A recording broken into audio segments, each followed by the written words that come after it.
Ed here with the Digital Digest, and today I wanted to share a comparison between the Sony a7R Mark IV on the right and the a7R Mark III on the left. Now, both of these are incredibly competent full-frame mirrorless interchangeable lens cameras. Of course, 2 years separates them in terms of age and somewhat so in terms of performance, but not completely, and that's why this comparison is important and relevant to a lot of you out there that are considering either upgrading from the a7R Mark III to the 4 or are brand new to the market looking at these cameras. Maybe you're coming from Canon, maybe you're coming from Nikon, or maybe you're just buying your first full-frame camera and you're trying to figure out, is the price gap worth it to you? So let's get into that. First and foremost, $3,500 US for this body. This originally retailed for less when it launched. I believe it was $3,200, but as Sony continues to improve their cameras and sales continue to thrive, they have the ability, of course, to raise prices, especially since they're still in line with industry standards. With that said, you can find the a7R Mark III now for a lot less than the $3,500 pre-tax retail price of the a7R Mark IV. So do you need the Mark IV as opposed to the Mark III? Well, the most important things to know right out of the gate are all about the autofocus and the sensor itself. So here we have a sensor that is actually even older than the 2017 launch date. 42 megapixels, very competent, a fantastic sensor. I really have nothing to complain about it. It's a great camera overall. Autofocus also very solid. But in the a7R Mark IV, you are getting a new 61 megapixel sensor that still maintains all of the same standards of dynamic range and ISO that you have in the a7R Mark III. That's pretty impressive, if I may say so. In addition to that, the autofocus system here has improved. Now, on the video side, night and day because we have real-time tracking. That does not exist in the a7R Mark III. The eye autofocus for both human animals and pet animals does exist in both of these cameras. But again, that real-time video tracking does not exist in the a7R Mark III. So if you care about video, the Mark IV is inherently superior for that reason alone. Get that out of the way. Now, when it comes to the autofocus systems, the a7R Mark IV is touted as having the best autofocus system that the a7R line has ever had, and it does. But because we've transitioned from a 40 plus megapixel to a 60 plus megapixel sensor, it's kind of, I don't want to call it a wash because it's not, but they've essentially added as a 399 phase detection points originally here on the Mark III. Here we have over 570, but the coverage of the sensor is still so close. I mean, you're talking about 68% of the sensor being covered by phase detection versus 74. So even though the autofocus is better here in the a7R Mark IV, they're still very close in their ratio, their literal ratio, and coverage using phase detection points of the entire sensor. So that's important to note. In addition to that, the contrast detection points are exactly the same. 425 here, 425 on the brand new a7R IV.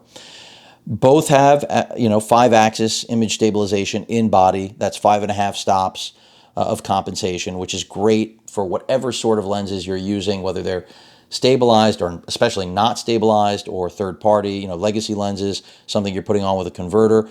Both are capable of the same 4K 30p video at 100 megabits per second, so we don't have an improvement there with the a7R Mark IV over the a7R Mark III.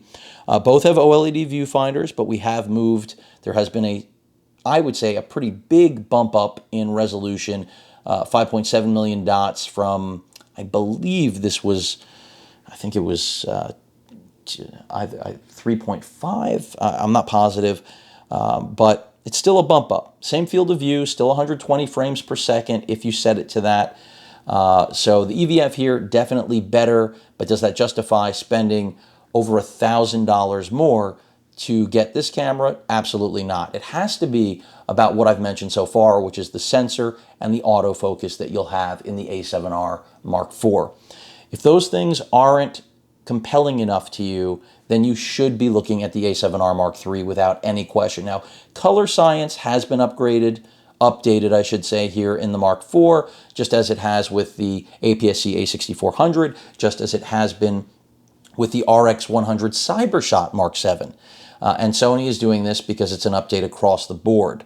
And unfortunately, the A7R Mark III is not enjoying that update. I wish they would incorporate that, but they haven't.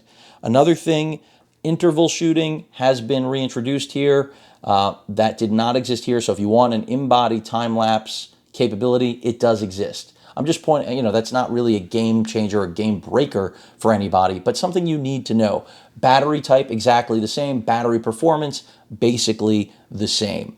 Waterproofing, weather resistance, these bodies have, pretty much stayed almost identical, but the A7R Mark IV is larger, it's beefier, it's got a bigger grip, which I think is better for people with larger hands. It's also better for supporting larger lenses. And in my update on this camera, I talked about that I love to shoot with the FE f4 28 to 135 PZ, and with a lens like that, a bigger grip is definitely welcomed.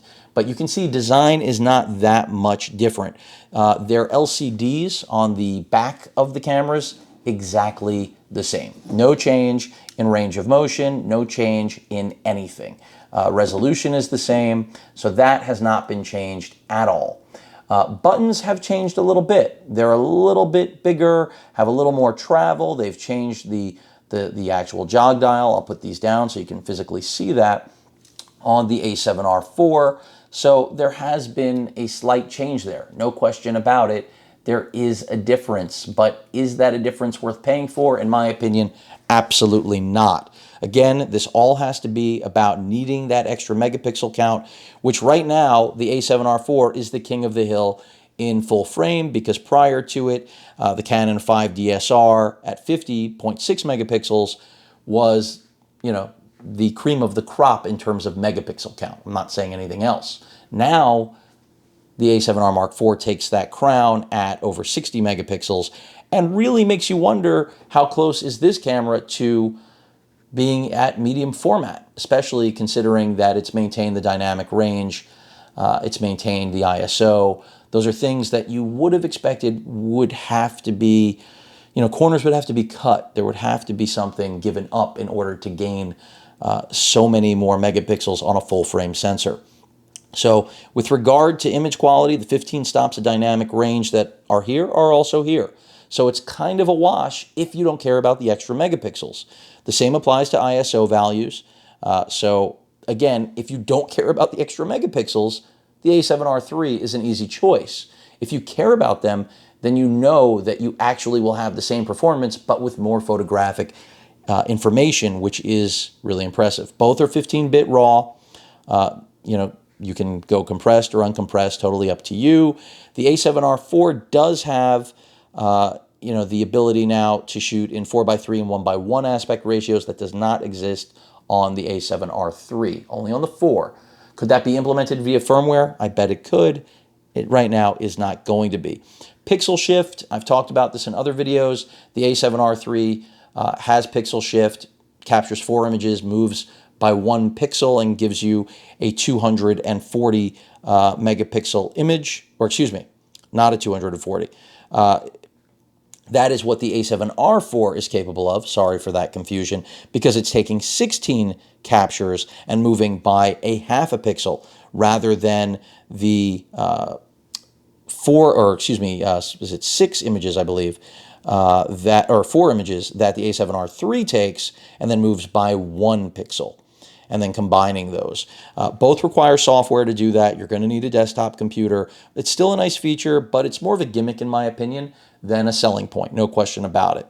Now, the autofocus, I already talked about. It's very clear the autofocus here is better. However, the real place it's absolutely better is in the video factor that you have real-time tracking. Not having it here, is it critical? No. Do I wish I had it? Absolutely. Does it justify the price gap? No, because for the price gap, you could buy an APS-C Sony a6400, and that solves that problem, right? All of a sudden, you do have real-time tracking, and you've spent a lot less money, and when it comes to 4K video, you do not need a full-frame sensor. And since the lenses are backwards compatible, whether you're dealing with Sony E-mount APS-C or full-frame FE glass. That kind of sums up. I mean, I'm not saying you should have another device if you don't need one. If you can have it all in one, I'd always rather have the jack of all trades. But it can't be a master of none, right? It has to be a master of all. That's what we're looking for. I don't expect perfection. One thing I really like about the A7R Mark IV is in the crop mode. A lot of people think this is stupid, that in crop mode, if you use an APS-C piece of glass, kind of like I have right here, my 10 to 18 mil APS-C native E-mount that does have stabilization, you're going to get 26 megapixel stills. Now, a lot of people would say, why on earth would you want to put an APS-C lens on a full-frame camera that's $3,500? Well, first of all, form factor. Second of all, the the image quality, the optics of that lens, they're pretty damn good. And I will have complete coverage in terms of autofocus of that frame.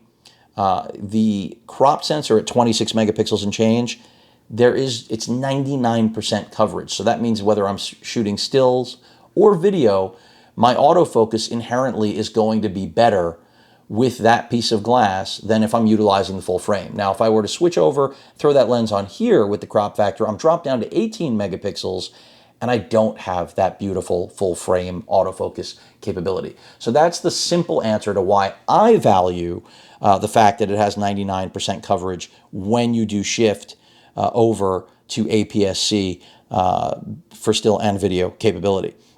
Eye autofocus lives and breathes in both of these cameras, so that there's nothing really new about that. The 10 frames per second on this camera, you've got a deeper buffer than you do here, so that's important to note. Another thing that is fairly important is that instead of having on the side here, I'll just pop it open, it's been redesigned. You have two slots. You have that on the A7R III as well, except one is UHS-1, one is UHS-2. We now have two UHS-2 slots, which is really how this camera, the A7R III, should have looked in 2017. I mean, no one really understands. I'm assuming it was a cost-cutting measure that Sony implemented, so that explains that. But whether or not you need it, again, you will know that based on your use. When I flip the bodies over to this side, here we have some differences as well. And I'm just going to open all of the ports. So you've got your flash sync. They've changed the actual orientation of this, your microphone port there. On this side, we have, I should have popped open everything, right? Microphone, headphone jack, HDMI out has been now relocated. Flash sync is alone. And then we have our Type-C and multi-port, aka micro USB, that Sony still uses for proprietary stuff and incredibly slow charging if you choose to do it. I like the door design here better than these dangling, overlapping, covering each other. But if we're talking about saving the money and spending it where you need it, this again shouldn't be your reason for deciding on one versus the other. But it is important to point out USB 3.2 as opposed to, as I move this, USB 3.1. So the bandwidth, the transfer capability on this port is much improved. And that's something I like to see. Much like the Wi-Fi chipset. And that's another thing I'm going to talk about now, because the Wi-Fi chipset on here is not the slow trash that exists, unfortunately, in the A7R Mark III. They've upgraded it so much so that you now can actually do wireless tethering. And I think that is critical if you're a studio shooter or if you're out in the field and you want to be able to review on the fly wirelessly and not be physically tethered to a camera. That's a really big difference. That's the type of difference that could make a professional not want this camera, only because now they have the option to avoid that. Now, when it didn't exist, different story, but the fact that now it does is a big deal. Now, beyond everything that I've mentioned so far, the overall ergonomics, I have mentioned that with bigger lenses, I feel a little more confident in this with the more robust grip. There's no question about it. I mean, when you look at them side by side, you can physically see it instantly that there is it's a major difference. It really is. It doesn't seem like it at first, but as soon as you pick it up, you feel it. And it's like instead of just having a bump out, you do actually have a grip now. And again, if you have larger hands, You're going to love it if you have large lenses, which you likely will if you're in the G Master suite of glass or even using other large lenses. You're going to want that. I mean, it's kind of a no-brainer. Beyond that, the exposure compensation dial has a lock, which previously was not there. Other things to point out was the redesign of the joystick. I mean, it's the only button that they really physically changed. You can see it right there. It's now got a textured overlay rather than on the Mark III where it was just literally a joystick, which, by the way, wasn't a bad thing. This was an improvement for Sony because there was no joystick in years past. So this was a welcomed change. Furthermore, the touchscreen responsiveness is supposed to have been improved. This is for focusing by 1.5 times. I haven't really noticed a difference. And I don't really use the touchscreen because that is one area where both of these cameras are nothing special to talk about. But that's not a big deal to me personally because that's not why I think anyone would purchase either of these. It's for their photographic capability. The build quality I really feel is on par between the two of them. I mean, granted, this is bigger, heavier, bigger grip, and more solid all around, but I in no way feel that the A7R Mark III is not well made. I haven't got either of these wet. I mean, the A7R III over the years has gotten some rain on it and stuff, and I've really had, I wouldn't say any problems, but that doesn't mean others haven't. You can look at forums, people have, and that's part of the reason they tried to improve the weather sealing here, and they're talking about it because they want you to know that it is improved, much like the shutter unit has also been upgraded to reduce shutter shock because with that 61 megapixels, that is another concern. Beyond that, the fact that, you now do have those, as I mentioned earlier, the two UHS 2 cards, throw, 2 512 gig cards in there and you are good to go. I mean, that's just, to me, a big thing. I think for professionals, it's a big thing. I think for amateurs and people, who aren't trying to blow their budget, this is perfectly fine having one, but you've got to invest in one really large card and then you can't simultaneously back up or do anything like that. But I'd like to say Sony could address some of these things that they've introduced on the 4 into the 3 versus via firmware, but I know they're not going to do that. Just like the tethering, that's a hardware issue. I mean, I don't believe they could do that even if they want. They need the FTP server function that's here. I don't think that can be made to happen here without the change in hardware. The same applies, like I said, to the USB Type-C 3.1 versus 3.2. But overall, both of these cameras are fantastic tools for both photo and video. The question is, what I have described to you, is that enough to justify the price gap? And I think that's really a case-by-case basis. There's no question about it. Some people that must have the latest and greatest are going to absolutely, without hesitation, pick up the A7R Mark IV, and I understand why. I personally would love to pick it up.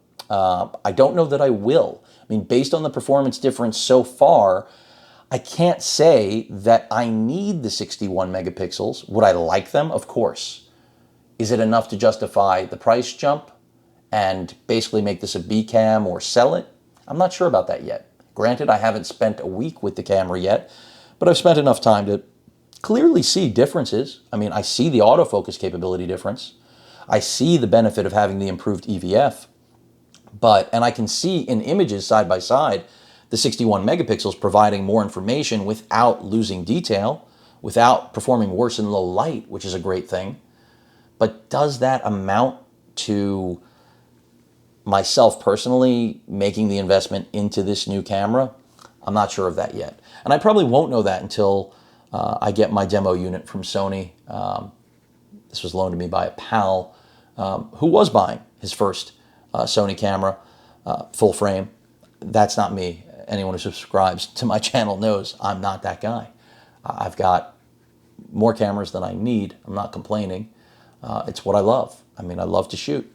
So on the whole, both are great options. When it comes to the price difference, though, you really absolutely must need that 61 megapixel sensor, which I don't think most people do need, But if this is what you do for a living, certainly excusable, in my opinion. The autofocus system, really critical on the video side. On the still side, it's improved, but it's not a new world. Color science kind of is a new world, because that's critical. And then the real-time tracking for video, again, I don't think the majority of people that purchase either of these cameras are seeking out just video, but the A7R always has been the best of both worlds, so I think it's great that it has it. I think most still photographers really aren't going to care about that, and that's going to lead them back to the Mark III, or even consider the Mark II, frankly, if you really want to save some money, which is maybe a video I'll do. I mean, I still have the Mark II, I still love that camera, but that pretty much rounds things out, you know? 61 megapixel sensor, new autofocus system, really improved, not new, but improved and revamped. Same battery type, roughly the same battery life, bigger physical dimensions, which I think equate to better ergonomics. The buttons are slightly more tactile. The Wi-Fi chipset, that's a real hardware improvement, no question about it. The Type-C 3.2 versus 3.1, that's a real hardware improvement. But when it comes down to what these cameras can do, they are not worlds apart. And I think that's the real takeaway. It's just, do you need the extra things that the A7R Mark IV brings to the table that until this camera launched, just didn't exist? You couldn't turn to any manufacturer to find what now exists in the A7R Mark IV. And that's how it does raise the bar. Even if a lot of people were expecting more, they wanted more, I'm one of them. I did want more.